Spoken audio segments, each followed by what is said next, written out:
Hi friends, welcome to our channel Sapna Nair trends. Summer వచ్చేసిందంటే mango season కూడా వచ్చేసినట్టే. మనకి ఎంతగానో నోరూరించే కమ్మనైన మామిడికాయ పప్పు ఎలా చేసుకోవాలో చూసేద్దామా. ముందుగా అయితే పప్పును ఒక 1 అవర్ నానబెట్టుకోండి. అలాగే చిన్నగా కట్ చేసుకున్న మామిడికాయ ముక్కలు, టమాటోలు, ఉల్లిపాయలు వేసేసుకోండి. దాంతోపాటు చిటికెడు పసుపు, ఇంకా రుచికి సరిపడా కారం కూడా వేసేసుకోండి. అలాగే ఇంకా 1 టేబుల్ స్పూన్ ఆయిల్ వేసుకోండి.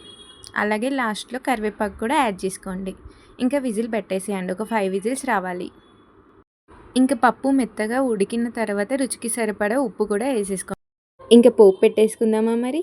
ముందుగా అయితే ప్యాన్ పెట్టేసుకోండి, అందులో 2 టేబుల్ స్పూన్ ఆయిల్ వేసేసుకోండి. అలాగే ఇంక ఎండుమిర్చి కూడా యాడ్ చేసేసుకోండి. అలాగే ఇంకా ఆవాలు కూడా వేసేసుకోండి. అది చిటపట అన్నాక పచ్చిశనగపప్పు ఇంకా జీలకర్ర యాడ్ చేసేసుకోండి. దాంతోపాటు ఇంకా దంచిన ఎల్లిపాయ ముద్ద కూడా వేసేసుకోండి. కరివేపాకు వేసేసుకున్న తర్వాత అది ఫ్రై అయిన తర్వాత ఇంకా పప్పు కూడా అందులోకి వేసేసుకోండి. ఎంతో రుచికరమైన మామిడికాయ పప్పు రెడీ అయిపోయింది. ఇంకా తినేద్దామా మరి.